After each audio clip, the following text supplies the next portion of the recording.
Thank you for tuning in. Welcome back, guys. Today we take a look at the interview by Paper Bag Boy, interview with Corina the VA of Paimon in the English dub of Genshin Impact, of course.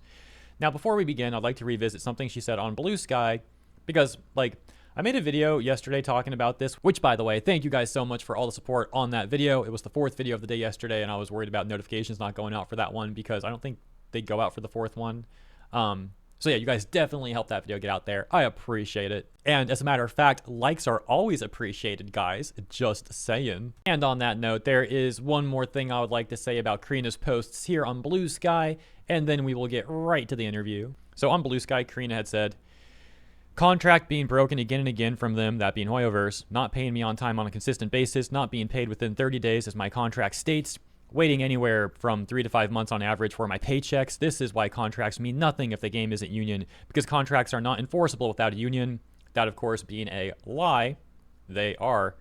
Hoyo still refused to sign an AI protection contract, and even if they did, since my contract and several of my castmates' contracts are broken on a regular basis, this is why we need SAG. Because without SAG, these companies know that we do not have the money to fight them in court, as most of us, including myself, already live paycheck to paycheck. The thing is, didn't Corina also say she was FICOR, not like an actual member of SAG? So what is going on here? There are so many inconsistencies with what Corina says. Also, she says to not trust YouTubers and that we're all liars, we're all lying to you guys. Hello? It's like the actual quote almost. Paraphrase a little bit, but you guys know what I'm talking about, the infamous crash out video. But now she's on a YouTube channel doing the interview. And let me also just elaborate on the timing here. So after Corina was getting a ton of backlash for, let's just say, around a month, then she went pretty much MIA on bluesky, not really posting anything on bluesky, this leading many people to speculate that she was on an alt account, perhaps the Pomeranian of Doom alt account. That was a popular theory. Still may be a popular theory, as a matter of fact. The point being, though, goes MIA for quite a while, number of weeks or so, more or less, and then suddenly returns with this interview. It kind of looks like she may have been terminated by Hoyoverse, and then was deciding how she wants to handle all this, and now she's doing this interview to try and make herself seem more legitimate with her claims of, oh, I stepped down when John got replaced, when Kenichi had the new VA Jason taken over from John and all that. And she may be trying to do this to, 1, make herself look better in her eyes and the eyes of her clique, 2, an opportunity to try and have some damage control overall, 3, also to try and bootlick for SAG further, as we see here. Now she's trying to pretend that she's in solidarity with them, despite the fact that she was basically being a scab this whole time. Now she's trying to make it seem like she wasn't really being a scab this whole time, just some of the time. Again, there are so many inconsistencies. And 4, if Hoyoverse really did terminate her, this now looks like her attempting to have some sort of last few jabs at Hoyoverse with these claims that they weren't paying her properly or whatever. Now, correct me if I'm wrong, but weren't Hoyoverse the people who stepped in to help her with payment issues with her old agency and then helped her switch over to a new agency and all that? So yeah, I'm skeptical of anything that she says, and I'm skeptical that things went down the way that she's saying they went down. But with that all said, let's get to the interview. By the way, let me mention really quick that there's a lot of fluff in this interview, in my opinion, and I'm going to cut the fluff out and try to focus on the parts that you'll probably find most interesting. It'll also save your sanity and your brain and your ears a little bit, so you're welcome for that. Elective work refusal will end when the strike does, even if Hoyo doesn't sign the agreement. Actors are too afraid to say anything because the minute that we do, we're blacklisted. I know I'm blacklisted from the last studio I spoke about this about. I had sent word to Hoyo that said I refuse to come back until the game is union specifically. Remember, a year or 2 ago, I had come forward stating that I had not gotten paid within 7 months, for 7 months. I'm getting more into debt because I'm not getting paid on time. Hey guys, what's going on? It's Paper. What? Again, that's something Hoyo, to my understanding, helped her resolve. And too afraid to say anything. Now she cares about that. She had no issue with her clique of VAs, including herself, harassing Jacob Takanashi for accepting work. So it's okay to make people fearful of repercussions when it's your side that's attacking people, but you want us to feel bad for you being afraid to speak out against Hoyoverse, who's supposed to be this evil company or something, just because they won't sign this really what seems to be one-sided contract that, by the way, will also negatively impact the non-union talent working on the game, and a bunch of other stuff we've talked about with issues with it over the last number of months. What the heck, man? What is this? Hey guys, what's going on? It's Paper Bag Boy here. So today we are interviewing Paimon's VA, Corina Bedker. I would like to say this is an interview, not a debate, so I expect everyone in the comments to be as My bad, I thought it was Boker. respectful and cordial as possible. So hello, Corina. Welcome to the channel. How are you doing? Hi, I'm doing good. I've been reading a lot of books lately because I've been kind of sick, so I haven't been able to stream or anything, but I've been reading a lot of books, and I got into Fourth Wing. It took over my life. I saw that on your bluesky. I saw that you posted about it. Yeah. I got my other friend Kayli Mills into it. She then became obsessed with it so much that she got her nails done. And Kayli Mills, yeah. Why am I not surprised? That's like a friend of hers and the first person she would bring up. Of course, man. Not surprising at all. So how did you land the role of Paimon in Genshin Impact? Okay, so it was like every other audition that you kind of do in the industry. Got an audition from my agent, and it was like, this is project, and I don't remember what the code name was at the time because they don't tell you what you're auditioning for ever in video games because of NDAs. We're all paying the price of what that agent did years later now, but the pain is almost done, maybe. And stuff. But it was for the character of Paimon, the female traveler, and also Amber. And gosh, I could you auditioned imagine? for it, then turned Can you it imagine in, if she got, like, all completely three? forgot Oh my about gosh. it until like a month later. All of a sudden, I get a call from my agent saying, "Hey, they need you to come in for a callback for Paimon," and I was like, "Great." I don't remember auditioning for that, so then I went back, re-listened to what I auditioned with, and then like on the very rare occasion, sometimes, you know, when you're in the recording, you're recording there for 4 hours. The sound engineer is probably sick of hearing me because I have that high-pitched squeaky noise he has to listen to. And 4 hours? I've been here for 5 minutes and I'm already getting a headache. So yeah, I'm pouring one out for that sound engineer, man. I feel bad for that dude. Like Paper Bag Boy here too, man. 30 minutes with her and then like maybe more in the pre-call or whatever too. Oh gosh, that's rough. Oh gosh, I might be here for another 20 minutes. Oh, just kill me now. This can't be happening. This can't be my life right now. Then again, I guess you're all here suffering with me, so we're together at least. But of course, I'll try and cut out the fluff where I can. How do you get into her headspace for recording?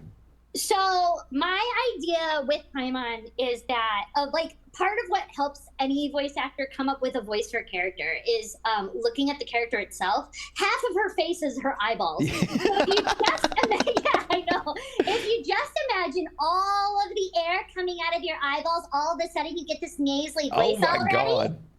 And then because Hoyo wanted it really high, you add the high pitchness. So with obviously Genshin has a huge voice cast. Do you get to meet any of the other VAs? And if you do, what is the atmosphere like with them? I actually know most of them from previous stuff. For example, Kayli Mills, Brianna Knickerbocker, Jenny Okabori, Allegra Clark, Zach Aguilar, Joe Zija, like all of those, a lot of those people, Alejandro Saab, we were all friends way before because in the voice acting industry, it's a lot smaller than you think. So usually, Well, no, because there's a lot of like plain favorites in the industry. And while there are a lot of VAs that are like trying to make it, like up and coming and hopeful new VAs, there's just so much nepotism going on, so to speak. And it's also the sort of thing where like if you break from the mold, from the hive mind or whatever, they will do what they can to like not get you work, to badmouth you behind the scenes to other VAs and casting individuals and whatnot. Such a gross thing, man. So Yeah. this is obviously where we get to a tough question. You know the drama that's going on, and we can't Here we avoid it. go. It's something that has to be discussed. So why was Jacob Takanashi getting the role as Kanish received so poorly by the other voice actors? the reason why is because in the United States, obviously actors stick together and actors. I remember being a very young actor working in theater and being told, you never take the role of a striking actor. You know, you do not do that. That is not okay. It's not cool. But even further than that, in the United States, we have a strong history of sticking by our fellow workers and not taking the jobs of those that are striking. So hold on. Sticking by fellow workers, that in of itself makes it sound like you don't consider Jacob someone who's not a worker. He's a worker too. So you're not actually sticking by your fellow workers. You're deciding which ones you want to stick by and which ones you want to throw under the bus and harass and try to get harassed as well by your clique of people. And let's also always remember, in this situation with Jacob and Kenichi and all that, it was one guy, Jacob, against this entire clique of VAs, backed on some level by one of the most powerful unions around. Y'all teaming up on this one dude. So miss me with the whole, oh, we just want to protect the labor. No, you don't. No, you don't. You want to protect your own interests and the interest of those in your clique. Making it even worse is how clearly a number of the VAs harassing Jacob also thought, when they were making public statements about it and calling him out publicly on their social media accounts, they probably thought that they would also get the Genshin community and the Hoyo community to also rally against Jacob too. So not only was it all these people backed by a powerful union going after him, they expected to also have a community going after him too. Turned out that obviously backfired on them, but you guys clearly get the point. Let's continue on. And you cannot like the way that I went about it. That is 100% valid. You're very welcome to have that opinion. But at the end of the day, it has been a strong history that when a worker takes the job of a striking actor, you call them out. Yeah, okay. That's what you're supposed to do. And again, you don't have to like it. It's so pathetic. Call them out. Yeah, the context of this, a bunch of VAs acting like they're morally virtuous, calling out one guy who accepted a role that wasn't filled for 6 months on a strike that apparently isn't official. It's a collective work refusal, non-official strike, but we still want to hold people to those standards and blah, blah, blah, a lot of hypocrisy. By the way, we're also lying to all of the fans, trying to gaslight them that this is really just about AI protections and nothing else. You don't have to like it. You don't have to like me for it. That's totally fine, but that's the reason why. That was just hilarious that you guys tried calling out Jacob, wanted us all to bandwagon with you. And then when they get the most reasonable criticism in response to terrible things that they tried doing and did, well, they turn around and play victim. They try to get the Genshin subreddit banned. They try and smear all of the Genshin community as like terrible people and all this sort of nonsense. And by the way, Corina would technically be a scab too. But of course, she's going to try to act like she's on some moral high ground here. And so many of these other VAs tried excusing the double standards there. So don't keep lying to us about, oh, we just want to stand with the workers. No, you don't. Y'all just want to protect certain people, and you'll gladly screw over the rest. All while you try and stand on some moral high ground while you do it and pat each other on the backs. It's so pathetic. Okay, skipped ahead like a good 10 minutes at least, I think now. And here's the part where she announces the whole thing about like apparently stepping down, or however she puts it, what we talked about yesterday. But for anyone who may have missed that part of the video, here is, or missed that video, excuse me, here's that part of the interview. Not voicing Paimon at the moment, but is there any new roles that you have coming up? Correct. After Jacob was replaced, I sent notice to John. After John was replaced, you mean? Hoyo saying that I would no longer voice Paimon until they became union, so they'll probably just replace me. But moving on, I do have other roles in the mix right now. A lot of them are under NDA, but something that actually came out recently that I'm actually really proud of. For anyone who didn't see yesterday's video, I already commented on all that stuff. That's why I didn't have too much to say. Like, I celebrated last night. You know, I celebrated this news last night. I also talked about my skepticism of it. Similar to the stuff I mentioned at the beginning of this video, though, at least. But, like, you know, no point in repeating all that once again now here, too. Okay, here's one of the, like, extremely rare actual based Corina moments. Give me a free version of the game, which does not happen. It's after this part. It's the next question coming up in a few seconds. Ever. So this was like the second time ever of me getting anything from anything that I've worked on, and it was really cool. Yeah. But you obviously have like a direction that you want your career to go, right? So if you could have any role at all, like literally just any dream role. Mothra. Mothra? Mothra? Yeah. Mothra, like... His reaction. Mothra? Dude, Mothra is freaking awesome. So, like, I'm not saying she'd be a good Mothra, but I actually, like, it's actually based that she likes Mothra and would want to voice Mothra, though. Here's another extremely rare actual based Corina moment. I'll show you guys. My favorite anime is Future Diary. Love that one. Oh my goodness, it's so actually a good pick. Okay, so this is where we get to one that all of the fans want to know. It's what everybody's here for. Do you believe the collective work refusal will end when the strike does, even if Hoyo doesn't sign the agreement? Well, first of all, I'd like to like elaborate on the question. I don't think they're doing that though, but like, is the question essentially like the strike referring to the official SAG-AFTRA video game strike? and then saying that the collective work refusal, that being the Genshin or the Hoyoverse VA thing they got going on, he's asking like if the unofficial collective work refusal will end when the official SAG-AFTRA strike does. I think that's the question, right? I would have asked for like clarification on that, but I guess we're just getting right into the answer.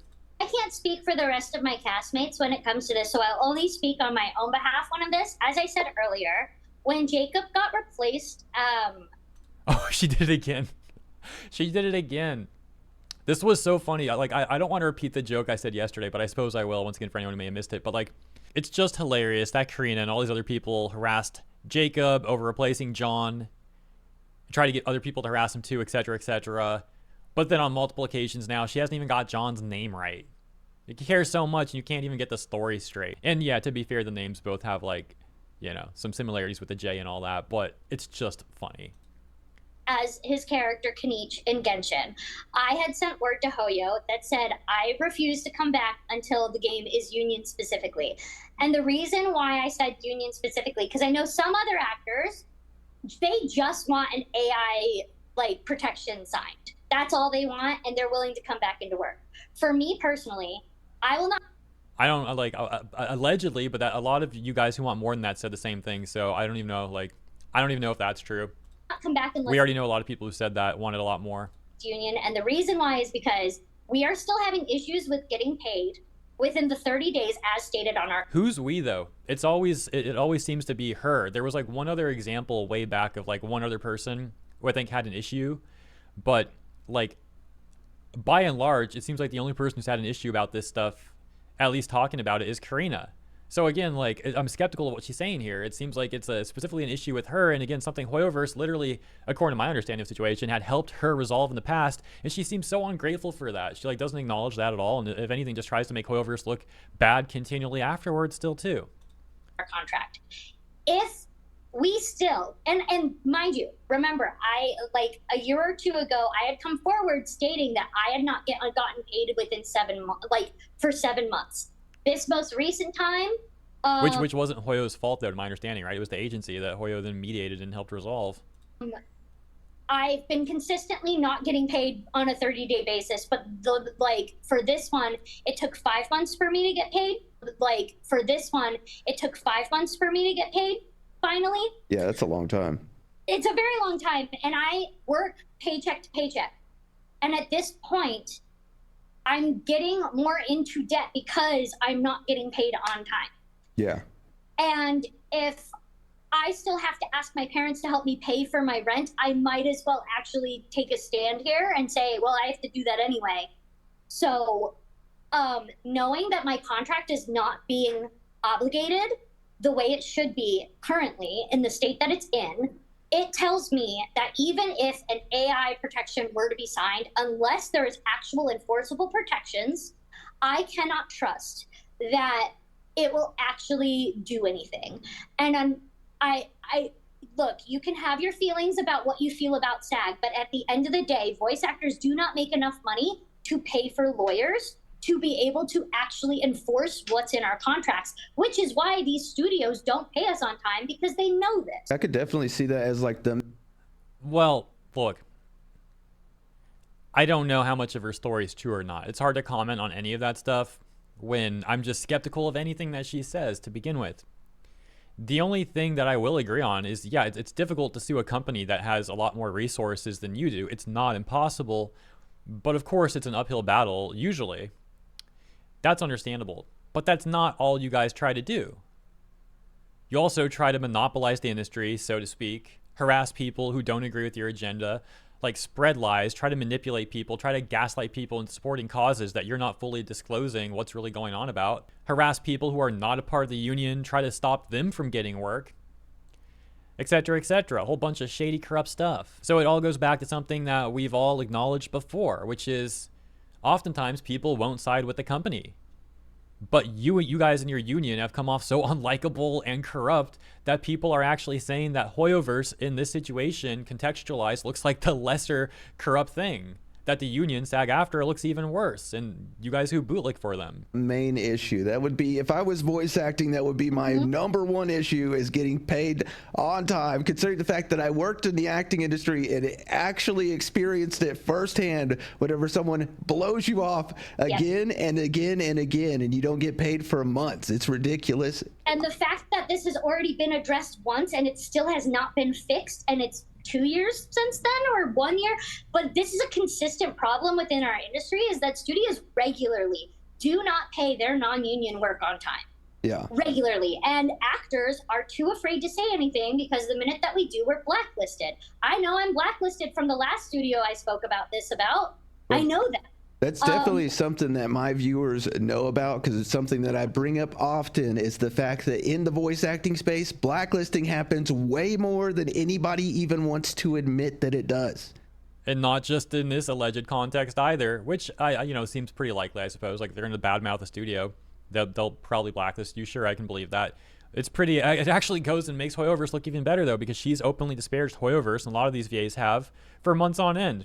And yet Hoyoverse still keeps them on roster. Hoyoverse hasn't fired them or blacklisted them or anything, it seems. Still wants them to work. So their own arguments are like self-defeating. Whether it's coming from directors, casting directors, things like that. For sure. And again, let me mention, like, these people in their clique will gladly blacklist others that they want. So it's hard to feel bad for them potentially getting blacklisted when they're doing the same stuff to others. Why most actors will not say anything. Like, Shara Kirby literally bragged about it, according to my recollection, on Blue Sky. It was like bragging about how Jacob is going to get blacklisted for accepting the role of Kanichi. It's why we stay silent while we're suffering and just trying to get paid. And again, voice actors, most voice actors, like myself, are paycheck to paycheck. I'm on food stamps myself. I know several other voice actors in Genshin that are also on food stamps, or they have 4 to 6 other jobs that they're working on besides just voice acting, because it does not pay the bills. And so, I mean, that's just how contract work can be, though. This is not mutually exclusive to voice acting. If you're in a contract position and you're not making enough money, yeah, you're going to need to have other jobs. Some people would rather have like a stable 9-to-5 office job if they can get that or whatever, but other people want contract work. There's just like a variety of ways you can go about trying to make a living, and this sort of situation is not exclusive to VAs. They're working on besides just voice acting, because it does not pay the bills. And so, I mean, I'll give you an example really quick in the restaurant too. We had a lot of like people in restaurant work here in LA who are trying to become actors, but obviously like they're not getting enough roles. Like, your average actor is probably not making enough money through acting to solely do that. And a lot of them will work other jobs. Restaurant's a very popular one because you can often get your shifts covered by other employees. So if they had an audition, they would request that day off. They'd like contact some of the other employees and be like, hey, I got this audition, can you like cover for me? And it was like a very common thing, because again, in this sort of line of work, acting, VA work, other sort of contract work, it's like sporadic. And it also reminds me of like this other stuff I saw on Blue Sky, where some VAs were complaining about VAs wanting the strike to be over, saying like, oh, we're all giving up so much for the strike and you don't see us complaining. We're better than the ones complaining and wanting the strike to end. Those privileged people. And then you look at what those VAs like credits are, and they've worked like twice in the last 5 years. There's like minimal to no work there at all. They're really not giving up much of anything, but they're acting like they're making some great sacrifice. And look, if you're a VA and you've worked literally 2 jobs in the last 5 years and you're not looking for other work, and then you're going to try and like gaslight us into feeling bad for you, like, oh, I'm not making enough as a VA. I mean, come on, man, like take some accountability. All of that, and then on top, not getting paid in a timely manner. This is very simple stuff that should be easy to do. I will agree though that like if in the contract they're supposed to get paid at a certain time, they should be getting paid on that time or in that time period. That's only right. And at the end of the day, technically, legally, it is the studio's obligation to pay us on time, but Hoyo is the one that needs to sign the SAG contract, so that way we actually have enforceable protections when it comes to this. Okay, yeah. Well, yeah, like I said, I do think they should be paid on time per the terms of the agreement that both parties signed. That's only the right thing to do. I do find it odd that Corina is like consistently the only person talking about this. Her excuse is like people are scared too, but she's been caught lying in the past, so I'm skeptical about all that stuff. But of course, this thing with the union interim agreement they want signed, we all know there's a lot more to it than that, and how people who are not part of the union, don't want to be part of the union, would therefore then potentially be fired and lose their roles, or beg for a Taft-Hartley, and that might not go well for them. And then they may get like one Taft-Hartley and then be required to join the union they don't want to be a part of anyway. So there's a whole mess with all this stuff. For myself, I will not come back until it is union, because as of right now, I cannot trust that I will get paid on time unless a union is actually there, a union representative that can call them and say, hey, you didn't pay your actor.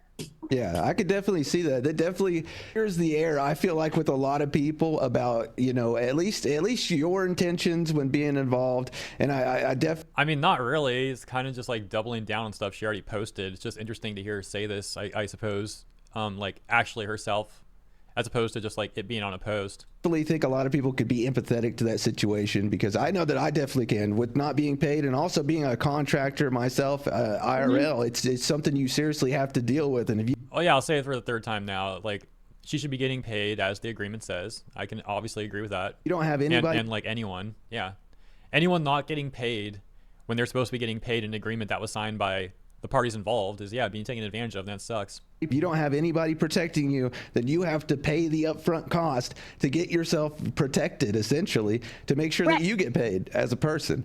But it was really great having you on. I hope you come back. Where can fans find you at? And if you still have your acting course, I mean, I would love for you to plug it, because a lot of my viewers actually took your acting course and they actually had good things to say about it. So it was. I love teaching acting. I'm on a little bit of a hiatus at the moment, but I promise my classes will come back at the end of the year. You can find it at www.corinabetker.com. And if you like, again, the reason why I'm on a hiatus is because I've been so sick, it's hard to get out of bed most days.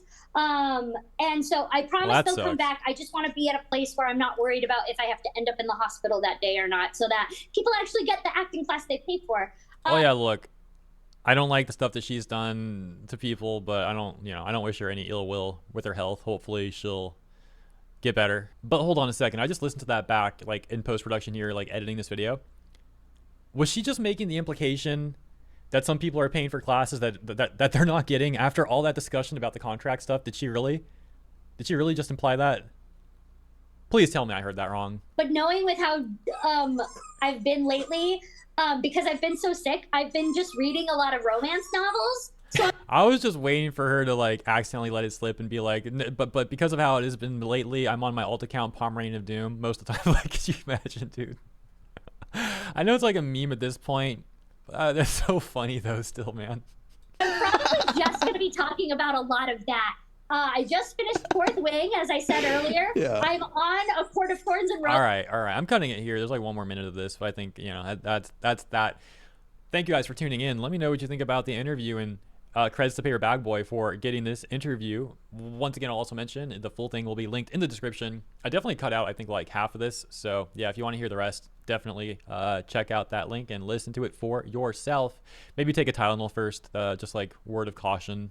But yeah, thank you guys for tuning in. Consider liking and subscribing if you enjoyed my coverage. See you in the comments. Let me know what you think about this stuff. And yeah, see you in the next one too. Have a great rest of your weekend.